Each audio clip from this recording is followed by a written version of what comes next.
आज का जो मुद्दा है उस पर हम बात करेंगे कि धान की पॉलिसी क्या कहती है और हो क्या रहा है जमीन पे। जो पॉलिसी बनाई गई थी, पॉलिसी तो किसानों के लिए बनाई गई थी, किसान के फायदे के लिए बनाई गई थी। उसमें सारे पॉइंट जो हैं वो किसान के फायदे के हैं, लेकिन भ्रष्ट अधिकारियों ने और भ्रष्ट नेताओं ने उस पॉलिसी को भी ताक पे रख दिया है। और जिन लोगों ने पॉलिसी को ताक पे रखा है उनके खिलाफ कोई कार्रवाई नहीं है। बिल्कुल भ्रष्टाचार की जो है वो हदें पार कर गया है। जो पॉलिसी बनाई उस पॉलिसी को ही ताक पे रख दिया, उसकी भी कोई परवाह नहीं की, उसमें भी सुराख करने के जो है वो बहाने निकाल लिए। जो पॉलिसी बनाई गई थी वो ये बनाई गई थी कि किसान का सारा धान बिके। किसान का धान जो है वो पूर्ण रूप से बिके और आड़ती की जिम्मेवारी लगाई गई थी कि उस धान को बिकने काबिल बनाए। उसमें कोई कमी है, अगर कोई इतनी कमी है कि जो पूरी नहीं हो सकती, तब भी उसका जो कमेटी है, मार्केट कमेटी के एक टीम बनाएगी, वो उसको तय करेगी कि हाँ ये बिकने काबिल नहीं है। लेकिन यहाँ पूरी की पूरी मंडी आड़तियों के हवाले, राइस मिलों के हवाले कर दी। उसमें कोई कितनी कटौती करे। उसमें यह भी था कि आड़ती उस धान को सस्ते में खरीद के महंगे में ना बेच पाए, ये भी मंडी सुनिश्चित करेगी। लेकिन यहाँ कोई सिस्टम नहीं है। यहाँ अंधी पीस रही है, कुत्ते चाट रहे हैं। तो जो पॉलिसी में इतना हिदायतें दी गई हैं, उसमें ये था कि किसी किसान की भी जो धान है वो बिकने से ना रहे। करीब अधिकतम धान जो है वो राइस मिलों में जाए, सरकार उसको खरीदे। लेकिन यहाँ जो है कितना ही कट लगा रहे हैं, पता है प्रशासन को कट लग रहा है, आंखें मुंदे बैठे हैं। 200 रुपये पूरा कलैत मंडी तो कहा कि 2200 से ऊपर किसी की बिकी ही नहीं। और कई मंडियों में हम गए, वहां पे किसानों ने जो शिकायत की वो ये थी कि सुन के भी हैरान थे। और सरकार का जो है कोई विभाग उस पर कार्रवाई नहीं की।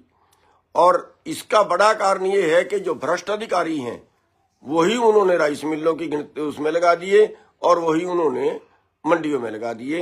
ये एक उसका बड़ा कारण है। अब हम बात करेंगे पॉलिसी की कि पॉलिसी क्या कहती है। बाहर से जो धान आता है, कोई धान नहीं आएगा, पॉलिसी में साफ लिखा हुआ है। उसको रोकने की जिम्मेवारी डीसी की होगी, डीएफएससी की होगी।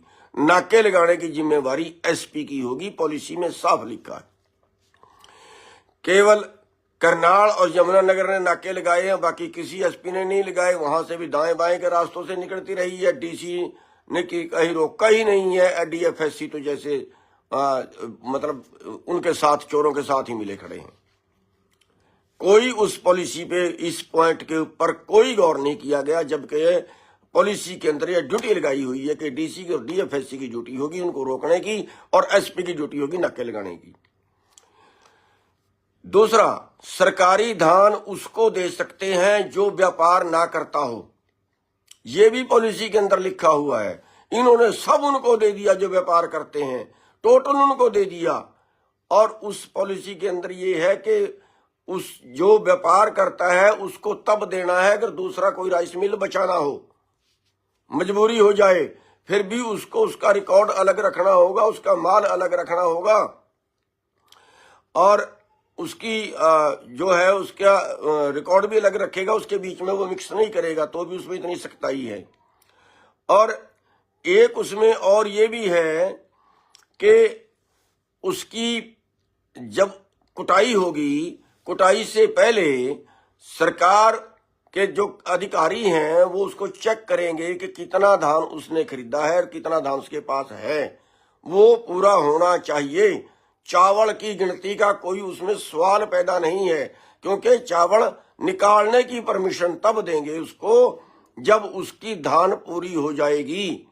लेकिन इन भ्रष्ट अधिकारियों ने चावल भी बीच में ही गिन दिए और ऑर्डर दे दिया कि चावल जो है वो भी बीच में गिन लो, जबकि पॉलिसी में है कि पहले गिनती करेंगे, उसकी धान पूरी होगी, फिर उसको चावल कूटने का ऑर्डर देंगे। अभी चावल 15 नवंबर से कुटाई शुरू होनी है और हमारे महारथियों ने ऑर्डर दे दिया है पहले ही कि चावल भी साथ में गिने जाएं। देखो कितना सिस्टम भ्रष्ट हो गया है। और राइस मिलों को कैमरे लगाने होते हैं कि अपना कैमरा बाहर लगाएंगे, और जब तक उसका चावल पूरा सरकार को नहीं जाएगा तब तक उन कैमरों की रिकॉर्डिंग रखनी होगी। लेकिन यहां जाली पर्चे काट दिए, जाली जो है वो गाड़ियों के वो काट दिए गेट पास, और वो ना आई गाड़ी ना गई गाड़ी। वो कहाँ गए? बाहर में गए कैमरे, वो कहाँ गए? वो कैमरे कहाँ है? उनका रिकॉर्ड। तो इतना भ्रष्टाचार जो सिस्टम है बिल्कुल मिलके लुटवा रहे हैं। और इसमें जो है मतलब आगे जो गेट पास काटने वाली एजेंसी है, जो एजेंसी है वो गेट पास काटेगी। पहले तो मार्केट कमेटी काटती थी, और उसमें एक सबसे जरूरी बात यह है कि जो गाड़ी बाहर जाएगी उसका कांटा करना पड़ेगा, उसका वजन करना पड़ेगा। कहीं ऐसा तो नहीं है कि गाड़ी में 600 कट्टे हैं और उसने 800 कट्टे दिखा दिए। 600 बैग की जगह उसने 800 बैग दिखा दिए। इस चीज को रोकने के लिए कांटा करना जरूरी था, लेकिन महाभ्रष्ट अधिकारियों ने मिली भगत करके, उनसे कमीशन खोरी करके, उनसे रिश्वत लेके इस पॉइंट को ही दरकिनार कर दिया। और उसका सिस्टम कर दिया कि जितने कट्टे राइस मिलर ने बोले कि इसमें इतने हैं, उतने कट्टे का ही वजन करके उसमें चढ़ा दिया। कोई कांटा नहीं किया। सरकार ध्यान दे इस बात के ऊपर।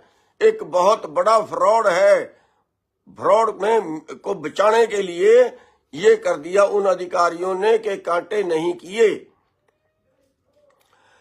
और ये जो सारी चीजें हैं, ये जो राइस मिलर हैं उनसे रिश्वत लेके उनको फायदा पहुंचाने के लिए की गई हैं।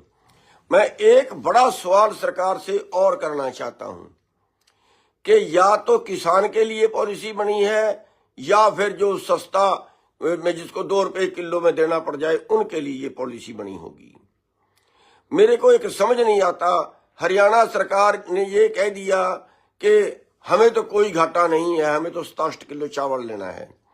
पहली बात मैं इनको बता देना चाहता हूं कि धान आया नहीं, धान गया नहीं। आड़ती की आड़त चली गई, फ्रॉड नहीं है क्या? लेबर की लेबर चली गई, फ्रॉड नहीं है क्या? ट्रक वाले का आने जाने का किराया चला गया, वो फ्रॉड नहीं है क्या? एक बात। दूसरी चीज, उत्तर प्रदेश से 1600 रुपए में धान खरीदा और सरकार को उसका 67 किलो चावल दे दिया। यहां से खरीद दिखा दी, पूरे भाव में खरीद लिया, पूरा भाव खरीदा दिखा दिया उसको। जो मेरी फसल मेरा पोर्टल था, महा घोटाला। हमारा गढ़ घोटने के लिए वो बना दिया है। खाद भी इसमें मिलेगा, बीज भी इसमें मिलेगा, दवाई भी उसमें मिलेगी, फसल भी उसमें बिकेगी। हमारा गला घोटने के लिए वो बना दिया गुलामी जो आज तक नहीं थी, हम पोर्टल के गुलाम कर दिए। और उसी पोर्टल को जाली चढ़ा के उस पे उत्तर प्रदेश का धान खरीद लिया। उत्तर प्रदेश के किसान को भाव मिला 1600। केंद्र सरकार ध्यान दे, केंद्र सरकार से पैसा आया 2400 का, किसान के खाते में गया, किसान को मिला 1600। इससे बड़ा फ्रॉड क्या होगा? चावल केंद्र सरकार खरीदती है, धान केंद्र सरकार खरीदती है, स्टेट सरकार नहीं खरीदती है। स्टेट सरकार ने मिलके राइस मिलों से अधिकारियों ने मिलके एक बड़ा फ्रॉड कर दिया और उस फ्रॉड के तहत किसान को 1600 रुपए भाव मिला, जो उसको 2389 मिलना चाहिए था, और बीच का पैसा सारा राइस मिल रखा गया, या बीच के कुछ आड़ती हैं जिन्होंने वहां से मंगाया और यहां उसको बेचा दिखा दिया, लेकिन किसान का तो वहां से खरीद के वो लाया, उसको नहीं मिले। किसान भारत का था, किसान पाकिस्तान का नहीं है। केंद्र सरकार के लिए तो ऐसे ही उत्तर प्रदेश का किसान है, ऐसे ही हरियाणा पंजाब का किसान है। वहां के किसान को मिला 1600 और सरकार के से पैसे लिए 2389 के। ये बड़ा फ्रॉड है, इसलिए हम इसकी सीबीआई जांच की मांग करते हैं। और मैं एक अनुरोध केंद्र सरकार से भी और प्रदेश सरकार से भी ये करता हूं कि हमें कोई लिख के चिट्ठी डालें, उसकी बजाय आप हमारी वीडियो को ही हमारी शिकायत माने। हम कोई मुकर नहीं रहे हैं अपनी शिकायत से, हमारी वीडियो को ही हमारी शिकायत माने। केंद्र की कितनी एजेंसियां हैं वो खुद संज्ञान लें, स्टेट की कितनी एजेंसियां हैं वो खुद संज्ञान लें। तो मेरा केंद्र सरकार से अनुरोध है कि सेंट्रल सरकार से बहुत बड़ा ये फ्रॉड है और कई स्टेटों में है, इसलिए इसका सीबीआई से जांच इसकी बनती है। और जितने वो जो अभी ऑर्डर दिया है इन्होंने कि चावल जो है वो धान में गिना जाए, वो बिल्कुल गलत है, तुरंत काट दे। महाभ्रष्टाचार है ये, और जिस अधिकारी ने लेटर भेजा उस अधिकारी को भी सस्पेंड करें, उस अधिकारी को नौकरी से हटाएं।